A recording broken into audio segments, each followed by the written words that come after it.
3 witches told Macbeth that he would become king. They never told him to kill anyone. But once he heard the prophecy, he could no longer wait for fate to decide. He does not begin this story as a lifelong villain. Macbeth is an honored, highly capable Scottish commander, returning victorious from a brutal battle, alongside his fellow general, Banquo. On a stormy heath, they encounter 3 strange figures who offer a dual prophecy. They declare that Macbeth will be named Thane of Cawdor, and eventually king. To Banquo, they promise that while he will not be king himself, his descendants will inherit the throne. The psychological danger begins almost immediately. Messengers arrive to announce that Macbeth has been awarded the title of Thane of Cawdor, exactly as predicted. Something impossible has suddenly become entirely credible. The witches only revealed a possibility, but almost as soon as the prophecy begins to appear true, Macbeth himself imagines murdering the current king. His ambition provides the catalyst. The political reality quickly complicates his ambition. King Duncan names his own son, Malcolm, as his formal heir, placing a direct obstacle between Macbeth and the crown. Macbeth writes to his wife about the witches' promises. Lady Macbeth immediately fears her husband lacks the inherent cruelty required to seize absolute power. When King Duncan arrives at their castle as an honored guest, Macbeth experiences profound hesitation. He lists every moral reason to let fate act without his intervention. Duncan is a good ruler, a close relative, and a guest in his home. Lady Macbeth refuses to accept his hesitation. She ruthlessly attacks his courage and his commitment, breaking down his moral barriers until he agrees to commit regicide. This agreement is the turning point. By choosing to murder Duncan, Macbeth explicitly abandons the uncertainty of fate. He decides to force his future into existence. As he prepares to strike, his fracturing mind manifests his temptation. A phantom dagger appears in the air and points him directly toward Duncan's chamber. The murder itself happens in the dark. A heavy chamber door closes. Heavy shadows obscure the violence, leaving only the ringing of a bell, blood on Macbeth's hands, and a dreadful, rhythmic knocking at the castle gate. The aftermath instantly inverts their psychological states. Macbeth is paralyzed by horror, convinced he has permanently destroyed his ability to sleep. Lady Macbeth, however, is entirely practical. She takes control, returns the bloody daggers to frame the guards, and insists that a little water will clear them of the deed. Fearing for their own lives, Duncan's sons flee Scotland. This clears the path for Macbeth to claim the vacant throne and secure the Golden Crown. But the crown provides zero security. By violently stealing his future, Macbeth instantly generates the intense paranoia required to lose it.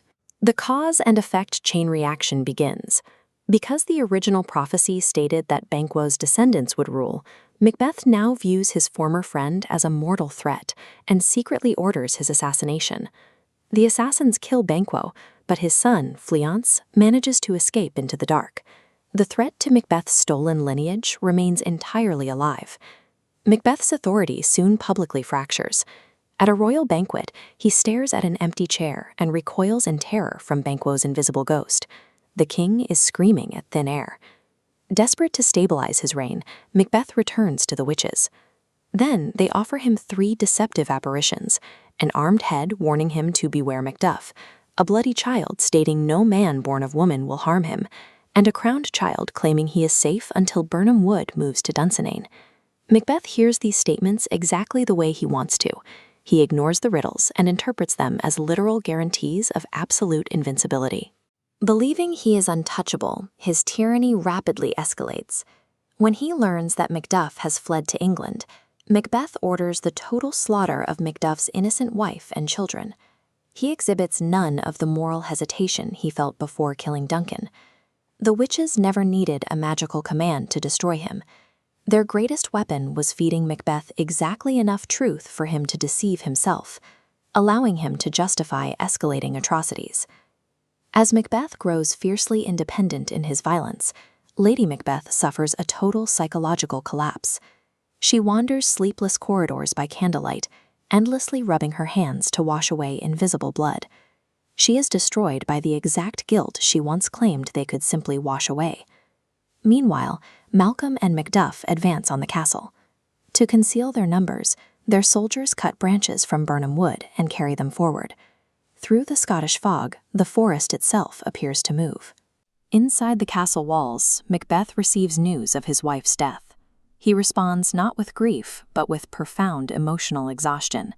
His violent victories have completely emptied his life of meaning. He alienated everyone to protect his prophecy, and as a result, he is entirely isolated when the trap finally springs. In their final confrontation, Macduff shatters Macbeth's last illusion. He reveals he was delivered prematurely, meaning he was not born of a woman in the ordinary manner. The guarantee of invincibility was a trap. Macbeth realizes the prophecies were designed to produce false confidence. Yet he refuses to surrender. He fights Macduff to the death. Macduff strikes down the tyrant, allowing Malcolm to rightfully reclaim the Scottish throne. Macbeth is not destroyed because a prophecy controlled him. The witches showed him a future, but they did not choose the road he took to reach it. Every murder was his own calculated attempt to make fate obey him, and every attempt brought his destruction closer.